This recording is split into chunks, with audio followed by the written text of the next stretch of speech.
Hi, welcome to கைநாட்டு. நான் உங்கள் புகழ். இன்றைக்கி நம்ம பார்க்க போகிறது போன கிளாஸில் ப்ராமிஸ் பண்ண மாதிரி ஃபங்க்ஷன்ஸ். அந்த ஃபங்க்ஷன்ஸ் ஒன்றுமே கிடையாது, ஒரு ஸ்பெசிஃபிக் டாஸ்க்கை செய்கிறதுக்காக முன்கூட்டியே எழுதி வைக்கிற ஒரு கோடிங்கை தான் ஃபங்க்ஷன்ஸ்னு சொல்லுவோம். அதை பற்றி இன்றைக்கி பேசிக் ஃபண்டமெண்டல்லேருந்து பார்க்கலாம்.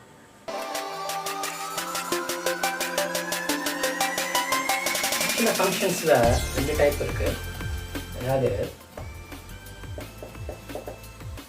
ஃபங்க்ஷன்ஸில் 2 டைப்பாக பிரிக்கலாம் பேசிக்காகவே. என்னென்னு பார்த்தீங்கன்னா, லைப்ரரி ஃபங்க்ஷன்ஸ், ரெண்டாவது கஸ்டமைஸ்டு யூசர் டிஃபைன்டு.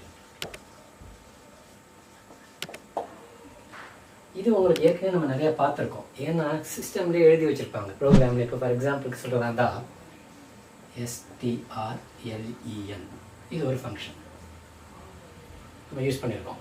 அதே மாதிரி CLR, SCR, இது ஒரு ஃபங்க்ஷன். get ch. அப்போ ஃபங்க்ஷன்னாலே நமக்கு என்னென்னு பார்த்தீங்கன்னா, ஆர்டினரி ப்ராக்கெட் ஓப்பன் க்ளோஸ் ஆகிடும். உள்ளுக்குள்ளே பேராமீட்டர் இருக்கும், பேராமீட்டர் இல்லாமல் இருக்கும். உள்ளுக்குள்ளே பேராமீட்டர் இருக்கும், பேராமீட்டர் இல்லாமல் இருக்கும். அதே மாதிரி ரிட்டர்ன் டைப்புன்னு ஒன்று இருக்குது. ஆக்சுவலாக என்னென்னு பார்த்தீங்கன்னா, இதை இப்படியே தான் கால் பண்ணுவோம். இதை இப்படியே தான் கால் பண்ணுவோம். உள்ளுக்குள்ளே எதுவுமே இருக்காது, இதுன்னு இது. ஆனால் இதுக்குள்ளே கண்டிப்பாக நம்ம என்ன கொடுப்போம்னா, ஒரு ஸ்ட்ரிங்கை கொடுப்போம். எவ்வளோ லென்த் இருக்குன்னு கண்டுபிடிச்சி எதில் வரும்? 2.1 வரும், 2.2 வராது, ஹோல் நம்பர்ஸ் வரும். அப்போ இங்கே என்ன வரும்னா, இன்டீஜர் வேல்யூ ஒன்று கொடுப்போம். அப்போ இதுதான் ரிட்டர்ன் டைப் ஃபங்க்ஷன். இதுக்குலாம் கால்குலேட் பண்ணுற ஒரு வேல்யூவை ரிட்டர்ன் பண்ணி எங்கே ஸ்டோர் பண்ணி வைக்கும்? இங்கே இன்டீஜரில் வைக்கக்கூடிய ஒரு வேரியபிள் ஸ்டோர் பண்ணி வைக்கும். அதனால இதுக்கு பேர் ரிட்டர்ன் டைப் ஃபங்க்ஷன்ஸு. இது நோ ரிட்டர்ன் ஃபங்க்ஷன்ஸ், வாய்ட். சரியா? இது லைப்ரரி ஃபங்க்ஷன்ஸ். இங்கே யூசர் டிஃபைனில் நம்மளாவே ஏதாவது ஒரு ஃபங்க்ஷன் பேர், என்ன பேர் வேணால் கொடுக்கலாம். உங்கள் பேரை கூட கொடுத்துக்கிட்டு ஃபங்க்ஷனில் எழுதலாம், கோடிங் எழுதலாம்.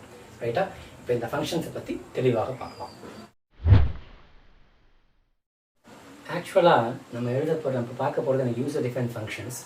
அந்த யூசர் டிஃபைன் ஃபங்க்ஷன்ஸுக்கு 3 ஸ்டேஜஸ் இருக்குது. ஃபஸ்ட்டு ஸ்டேஜ் எப்பவுமே என்னென்னு பார்த்தீங்கன்னா, டிக்ளரேஷன். ஒரு ஃபங்க்ஷனை முதல்ல டிக்ளேர் பண்ணணும். ரெண்டாவது stage definition.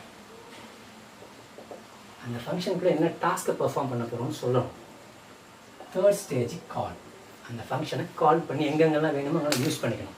So first stage declaration, second stage definition, third stage என்னது? கால். இந்த 3 ஸ்டேஜஸை இப்போ பார்க்கலாம்.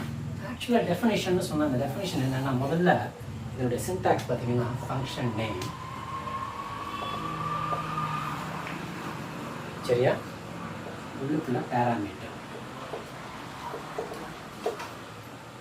ஃப்ரண்ட்ல ரிட்டர்ன் டைப். இதுதான் ஒரு ஃபங்க்ஷனுக்கான சின்டாக்ஸ். ஸோ ரிட்டர்ன் டைப்னு சொன்னால், இப்போ ஃபார் எக்ஸாம்பிள் இந்த ஃபங்க்ஷனுக்கு வெளியில் வர வேல்யூ இன்டீஜர் வந்துச்சுன்னா இன்டீஜர்னு கொடுக்க போகிறோம். ஃப்ளோட் வந்தால் ஃப்ளோட்னு கொடுக்க போகிறோம். ஸ்ட்ரிங் வந்தால் ஸ்ட்ரிங், கேரக்டர் வந்தால் கேரக்டர்னு என்ன வேணுமோ அதை கொடுத்துக்க போகிறோம். இதுக்குள்ளேயும் அதே மாதிரி எத்தனை பேராமீட்டர் வேணால் கொடுக்கலாம். கமான்னு கொடுத்தா என்ன பண்ணால் எத்தனை பேராமீட்டர், எத்தனை டைப் ஆஃப் பேராமீட்டர் வேணாலும் பண்ணலாம், கொடுக்கலாம். இதுதான் நம்மளாக எழுதிக்கக்கூடிய பேர். ஃபஸ்ட்டு இந்த டிக்ளரேஷனில் எப்படி டிக்ளேர் பண்ணோம்னா, வாய்டு மெயின் இருக்குது இல்லையா, சி ப்ரோக்ராமை பொறுத்த அளவுக்கு, அந்த வாய்டு மெயினுக்கு மேலே டிக்ளேர் பண்ணணும். அந்த வாய்டு மெயினுக்கு மேலே, அதை இப்போ பார்ப்போம்.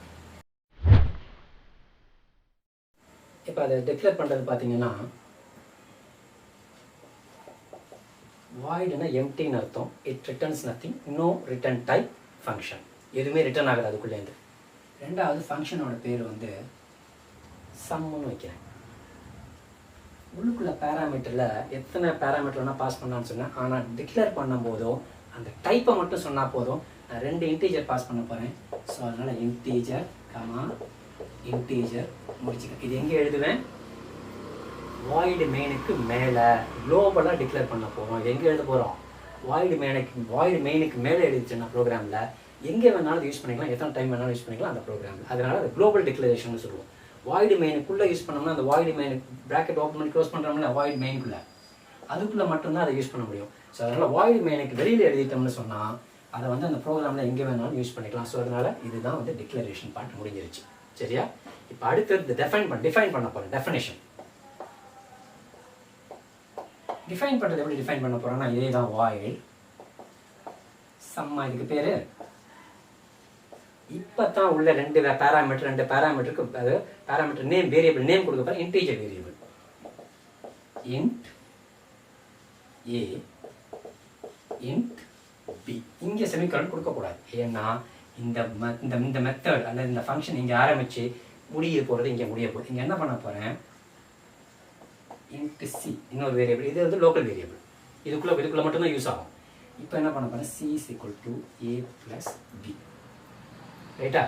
இப்போ இதை அப்படியே பிரிண்ட் பண்ணிடுறேன். print of percentage d c value. இப்போ இந்த ஃபங்க்ஷனை முடிஞ்சு போச்சு. இப்போ டிஃபைன் பண்ணியாச்சு. இப்போ இதுக்கு பேர் என்னன்னு பார்த்தீங்கன்னா, இது ரிட்டர்ன் டைப், வாய்டுன்னா நோ ரிட்டர்ன், எம்டி. இது ஃபங்க்ஷன் பேர், ஒரு பேராமீட்டர், 2 பேராமீட்டர். இதுக்கு பேர் பாடி ஆஃப் தி ஃபங்க்ஷன். இந்த ஃபங்க்ஷனுக்குள்ளே என்ன நடக்க போதோ அதை இங்கே சொல்லிட்டேன். ரிட்டர்ன் ஆகாதனால இது வெளியில் வர போகிறதில்ல, கிடைக்கிற ரிசல்ட்டை பிரிண்ட் பண்ணிடுற போது ஸ்ட்ரைட்டாக. ஸோ அதனால தான் என்ன பண்ணியாச்சு, இங்கே எழுதியாச்சு. இப்போ கால் பண்ணுறது எழுதிடுவோம், ப்ரோக்ராம் எழுதி கால் பண்ணுறது எழுதிடுவோமா? இப்போ ப்ரோக்ராம் எழுதி அந்த ஃபங்க்ஷனை கால் பண்ண போகிறோம். அந்த கால் எப்படி பண்ணுறதுன்னு தெரிஞ்சுக்கிறதுக்காக ப்ரோக்ராம் எழுதி அந்த ப்ரோக்ராமுக்குள்ள அந்த ஃபங்க்ஷன் என்ன பண்ண போகிறோம், கால் பண்ண போகிறோம். ஸோ ப்ரோக்ராமுக்கு முன்னாடி என்ன பண்ண போகிறோம், வாய்ட் மெயின். ஆனால் இதுக்கு மேலே நான் என்ன பண்ண சொன்னேன், டிக்ளேர் பண்ண சொன்னேன். அப்போ void sum int comma int. இங்கே செமிகோலன் கொடுக்கணும், ஆனால் டிஃபைன் பண்ணுற இடத்துல கொடுக்கக்கூடாது. ஸோ இப்போ இதை ஓப்பன் பண்ணிட்டேன். ரைட்டா? இப்போ இங்கே int x comma y. So again input வாங்கிக்கோமா, printf ப்ராம்ப்ட் கொடுத்து வாங்குறேன். enter to number scanf %d %d ampersand x ampersand y. சரியா? இன்புட் வாங்கியாச்சு. இப்போ இந்த ஃபங்க்ஷன் பார்த்தீங்கன்னா இங்கே எழுதப்பா டிஃபைன் பண்ணுறது. ஃபஸ்ட்டு டிக்ளேர் பண்ணிட்டேன், இதை இங்கே டிஃபைன் பண்ண போகிறேன். என்னது, void sum int a comma int b. உள்ளுக்குள்ள int c is equal to a plus b. printf %d c. இந்த ஃபங்க்ஷன் என்ன பண்ணுறேன், இங்கே முடிச்சிட்டேன். இந்த ப்ரோக்ராம் இங்கே முடிச்சிட்டேன். இங்கே டிக்ளேர் பண்ணாலும் இதை இங்கே கால் பண்ண முடியும். ஏன்னா இது குளோபல் டிக்ளரேஷன், வாய்டு மெயினுக்கு வெளியில். ஸோ இது குளோபல் டிக்ளரேஷன், இதை இங்கே கால் பண்ணணும். சரியா? ஸ்ட்ரைட்டாக கால் பண்ணணும். எப்படி கால் பண்ணணும் பாருங்கள். இதுதான் ஃபங்க்ஷன் நேம். சம் உள்ளுக்குள்ளே 2 இன்புட் கொடுக்கணும். அந்த 2 இன்புட் தான் எங்கே வாங்கி வச்சுருக்கேன், முதல் இன்புட் எக்ஸில் வச்சுருக்கேன், ரெண்டாவது இன்புட் எங்கே வச்சுருக்கேன், ஒயில். அப்போ எக்ஸ் கமா ஒய்ன்னு கொடுத்துட்டு செமிகோலன் போட்டு பிடிச்சிட்டேன். இப்போ இந்த ப்ரோக்ராமை ரன் பண்ணும் போது 2 இன்புட் கேட்க போகுது. நான் ஃபஸ்ட் இன்புட்டுக்கு 5, ரெண்டாவது இன்புட்டுக்கு 2ன்னு கொடுத்தேன்னா அவுட்புட்டில் எனக்கு என்ன வந்துடும், 7 வந்துடும். இப்போ இந்த ஃபங்க்ஷனோட அட்வான்டேஜ் என்னென்னா, இந்த ஒரு இடத்துல இது எத்தனை லைன் இருக்குன்னா 3 லைன் கோடிங் இருக்குது. இந்த 3 லைன் கோடிங்கை இங்கே ஒரே லைனில் கால் பண்ணிக்கலாம். இங்கே எழுதி வச்சுட்டேன் ஒரு இடத்துல. இதை இன்னொரு வாட்டி இதே 3 லைன் இன்னொரு வாட்டி ஆட் பண்ண தேவைப்படுதுன்னா இன்னொரு வாட்டி சம்முன்னு அந்த ஃபங்க்ஷனை கால் பண்ணிக்கலாம். 3வது வாட்டி தேவைப்படுது, 3வது வாட்டி கால் பண்ணிக்கலாம். 4வது வாட்டி தேவைப்படுது, 4வது வாட்டி கால் பண்ணிக்கலாம். ஆனால் என்ன தேவையில்லைன்னா இந்த 3 லைனை ரிப்பீட்டேட்டாக எழுத வேண்டிய அவசியம் இல்லை. ரிப்பீட்டேட்டிவாக ரிடண்டன்சி குறைச்சிரும். நம்ம ரிப்பீட்டேட்டிவாக எழுதாமல் இந்த ஃபங்க்ஷனை மட்டும் கால் பண்ணால் போதும். அப்படியே அந்த ஃபங்க்ஷன் உள்ளே இருக்கக்கூடிய பாடி ஆஃப் உள்ள ஃபங்க்ஷன் கூட என்ன இருக்கோ அந்த பர்டிகுலர் டாஸ்க்கு இங்கே எக்ஸிக்யூட் ஆகிடும். இதுதான் ஃபங்க்ஷனோட அட்வான்டேஜ். இதில் நம்ம பார்த்தது வித் பேராமீட்டர். ஆனால் என்னது, நோ ரிட்டர்ன் டைப். இன்னைக்கு இதை மட்டும்தான் பார்த்துருக்கோம். இப்போ இன்னொரு சிம்பிள் எக்ஸாம்பிள் சொன்னால் இன்னும் தெளிவாக உங்களுக்கு புரியும். இப்போ ஃபார் எக்ஸாம்பிள் எனக்கு அவுட்புட் இப்படி வரணும்னு வச்சுக்கோம். இங்கே ஏதோ ஒன்று வரணும், இப்படி டாட்டு. இங்கே வரணும் ஏதோ ஒன்று டாட்டு. இப்படி வரணும் டாட்டு. இப்படி வரணும் இப்படி டாட்டு. இப்படி அவுட்புட் இப்படியாக வரணும், இங்கே என்ன வரணும் டாட்டு. சரி, அந்த டாட் ரிப்பீட்டேட்டிவாக வந்துக்கிட்டே இருக்கு ஒவ்வொரு முறையும். அதாவது அண்டர்லைன் மாதிரி. ஓகேயா?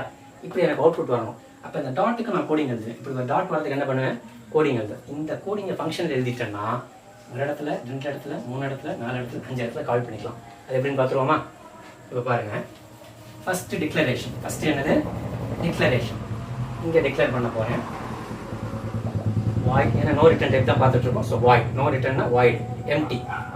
இங்கே என்னென்னா லைன் உள்ளுக்குள்ளே இந்த பேராமீட்டர் நான் கொடுக்க போகல. பேராமீட்டர் கொடுக்கணும் பேராமீட்டர் கொடுக்காம என்ன பண்ணுறேன், செமிகோலன் கொடுத்துட்டேன். இப்போ இங்கே டிஃபைன் பண்ண போகிறேன். void line இதுக்குள்ள int a equal to 50 for i சரியா, for I equal to 1, I less than equal to 50, I plus plus சரியா. இப்போ இதுக்குள்ள printf ஒரு ஹைஃபன் சிம்பிள் முடிச்சுட்டேன். இந்த ஃபார் இங்கே க்ளோஸ் பண்ணிட்டேன், இந்த இதை இங்கே க்ளோஸ் பண்ணிட்டேன். இப்போ இது எக்ஸிக்யூட் ஆகும்போது 50 என்ன வரும்னா ஹைஃபன் சிம்பிள் வரும். எத்தனை சிம்பிள் வரும், 50 சிம்பிள் வரும். முடிச்சுட்டு இங்கே என்ன பண்ணுறேன், ஒரு ஸ்லாஷ் என்ன போட்டுக்குவோம். முடித்தோன்னா இங்கே முடிச்சு 50 ஹைஃபனை முடிச்சுட்டு எங்கே வந்துடும், கீழே வந்துடும். இது இந்த ஒரு இடத்துல எழுதிட்டு எத்தனை லைன் இருக்குது, 1 line 2 line 3 line 4 line 3 line இருக்குது. இப்போ இங்கே கால் பண்ணணும்.